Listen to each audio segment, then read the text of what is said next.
Merci, Monsieur le Président. Messieurs les ministres, chers collègues, la Belgique est bien le pays du surréalisme. Ce matin, on apprend dans la presse que l'armée belge est incapable de lutter contre les quelques militaires extrémistes aux convictions islamistes radicales qui existent en son propre sein et qu'il est impossible de les licencier faute de moyens juridiques suffisants. Et par contre, dans un même temps, nous décidons d'aider la France dans sa lutte contre le terrorisme en lui apportant une aide logistique pour son opération au Mali. Que ne ferions-nous pas pour lutter contre le terrorisme en dehors de nos frontières? J'espère juste que nous aurons bien veillé à ne pas envoyer pour cette opération antiterroriste au Mali ces fameux soldats belges islamistes. Je le dis sous la forme de l'humour, mais ce qui se passe actuellement dans le monde ne me fait pas rire du tout.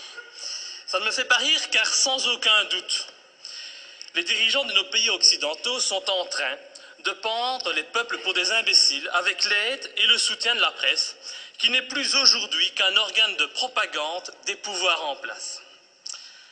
Un peu partout dans le monde, les interventions militaires et les déstabilisations de régimes deviennent de plus en plus fréquentes. La guerre préventive est devenue la règle. Et aujourd'hui, au nom de la démocratie ou de la lutte contre le terrorisme, nos États s'octroient le droit de violer la souveraineté de pays indépendants et de renverser des dirigeants légitimes.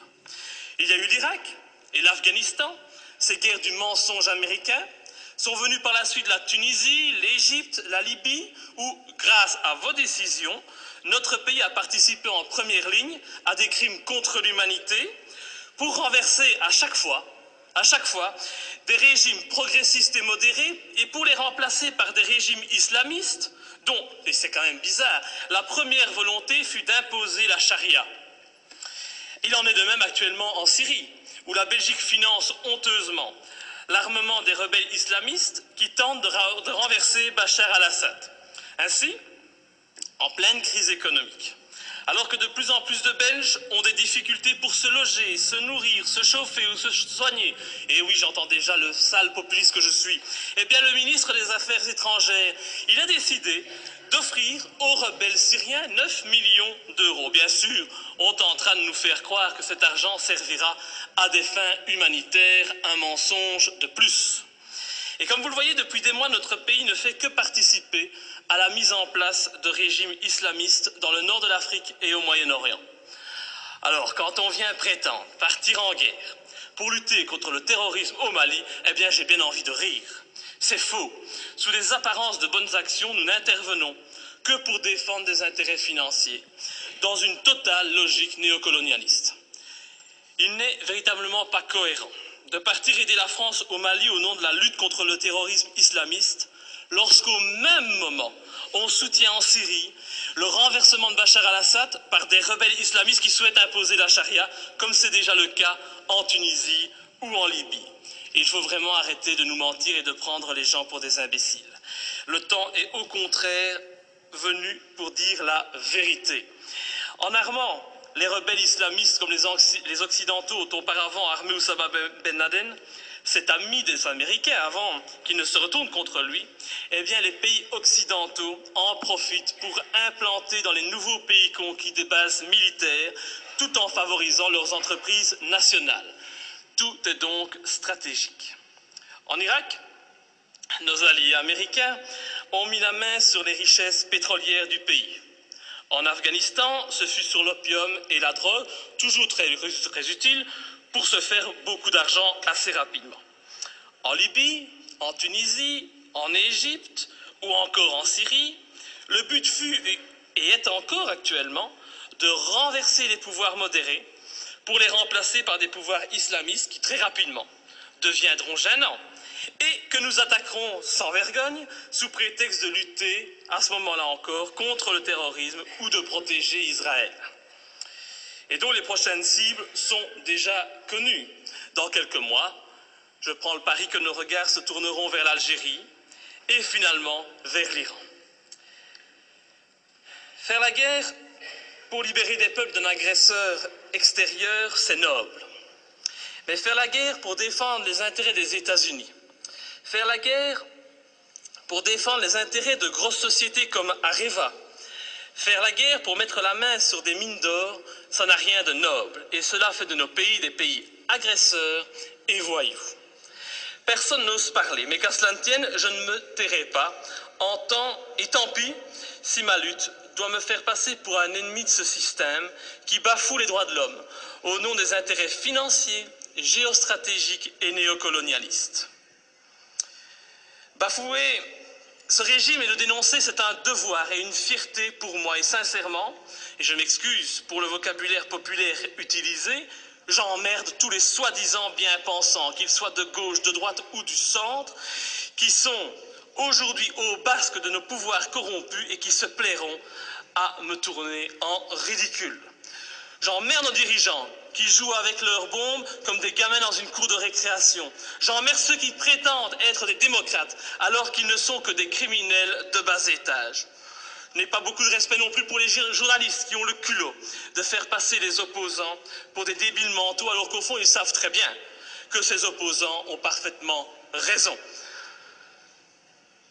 Je méprise enfin au plus haut point ceux qui se prennent pour les rois du monde et qui nous dictent leurs lois, car moi je suis du côté de la vérité, du côté de la justice, du côté de ces victimes innocentes du pognon à tout prix.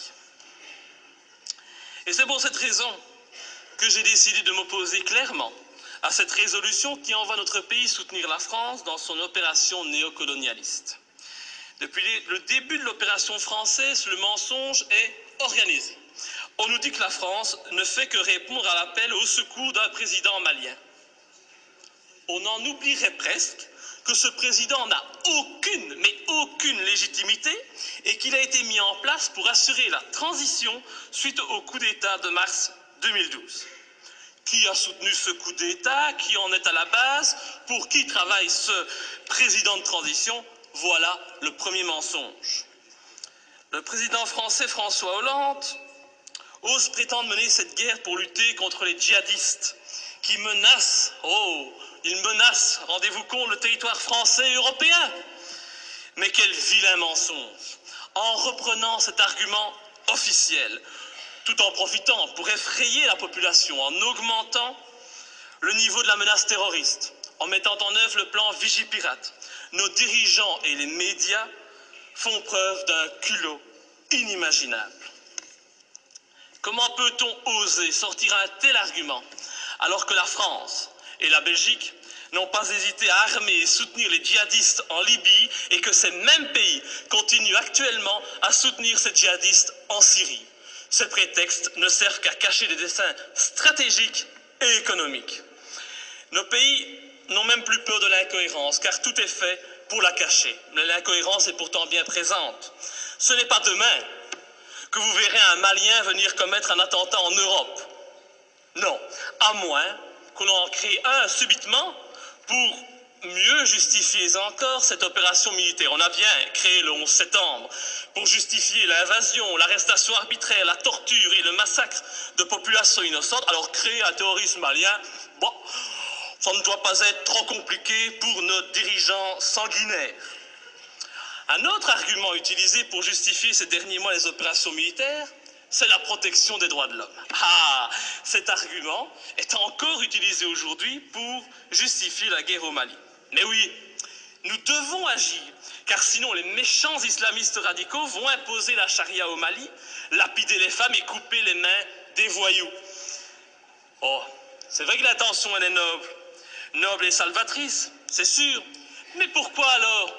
Mais pourquoi, bon Dieu, nos pays ont-ils alors participé à l'accession au pouvoir en Tunisie et en Libye d'islamistes qui ont décidé d'appliquer cette charia dans ces pays qui étaient, il n'y a pas si longtemps de cela encore, modernes et progressistes? Je vous invite à demander aux jeunes Tunisiens qui sont à la base de la révolution de Tunisie s'ils sont heureux de leur situation actuelle. Tout cela, c'est de l'hypocrisie. L'objectif de cette guerre au Mali est très clair. Et puisqu'on n'en parle pas, je vais en parler. L'objectif, c'est de lutter contre la Chine et permettre à notre allié américain de maintenir sa présence en Afrique et au Moyen-Orient. C'est cela qui guide ces opérations néocolonialistes. Et vous verrez, quand l'opération militaire sera terminée, La France conservera bien entendu des bases militaires au Mali. Ces bases serviront aussi aux Américains. Et en même temps, parce que ça se passe toujours comme ça, des sociétés occidentales mettront la main sur des contrats juteux qui priveront de nouveau les pays recolonisés de leurs richesses et de leurs matières premières. Alors, soyons bien clairs, les premiers bénéficiaires de cette opération militaire, ce seront les patrons et les actionnaires du géant français Areva, qui tentent depuis des années d'obtenir l'exploitation d'une mine d'uranium à Faléa, une commune de 17 000 habitants située à 350 km de Bamako. Et je ne sais pas pourquoi, mais mon petit doigt me dit qu'il ne faudra pas longtemps pour qu'Areva puisse enfin exploiter cette mine. Je ne sais pas, c'est une impression que j'ai. Il est donc hors de question que je participe à cette colonisation minière, cette colonisation des temps modernes. Et pour ceux qui doutent de mes arguments, je les invite sincèrement à se renseigner sur les richesses du Mali. Le Mali est un grand producteur d'or, mais depuis peu, il a été désigné, comme étant un pays qui offre un environnement de classe mondiale pour l'exploitation d'uranium. Mais comme c'est bizarre, un pas de plus vers une guerre contre l'Iran, c'est une évidence. Pour toutes ces raisons, et afin de ne pas tomber dans les pièges du mensonge que l'on nous tend, j'ai décidé de ne pas soutenir cette intervention au Mali. Je voterai donc contre. Et ce faisant, je fais preuve de cohérence, puisque je n'ai jamais soutenu par le passé nos interventions criminelles en Libye ou en Syrie, me profilant de la sorte comme le seul parlementaire de ce pays à défendre la non-ingérence et la lutte contre les intérêts obscurs. Je pense vraiment qu'il est grand temps de mettre un terme à notre participation à l'ONU ou à l'OTAN et de sortir de l'Union européenne si cette Europe, au lieu d'être un gage de paix, devient une arme d'attaque et de déstabilisation de pays souverains aux mains d'intérêts financiers et non plus humanistes. Enfin, je ne peux qu'encourager notre gouvernement à rappeler au président Hollande les obligations qui résultent de la Convention de Genève en matière de respect des prisonniers de guerre. J'ai en effet été outré d'entendre à la télévision, de la bouche du président français, que son intention était de détruire, je dis bien détruire, les terroristes islamistes. Alors je ne voudrais pas que la qualification utilisée pour nommer les opposants au régime malien, c'est toujours pratique aujourd'hui de parler de terroristes islamistes, soit utilisée pour contourner les obligations de tout État démocratique en matière de respect des droits des prisonniers de guerre. Nous attendons un tel respect de la patrie des droits de l'homme. Enfin, et pour terminer, permettez-moi de souligner la légèreté avec laquelle nous décidons de partir en guerre. Tout d'abord, le gouvernement agit sans la moindre autorisation du Parlement, il paraît qu'il en a le droit. Il envoie du matériel, des hommes au Mali. Le Parlement réagit par la suite, et quand il réagit, comme aujourd'hui, eh bien, cette institution n'est composée que d'un tiers de ses membres. Encore beaucoup moins si on parle des élus francophones. C'est donc une légèreté coupable qui ne m'étonne pas vraiment, venant d'un Parlement de toutous soumis aux diktats des partis politiques. Je vous remercie. Monsieur le ministre des Affaires étrangères.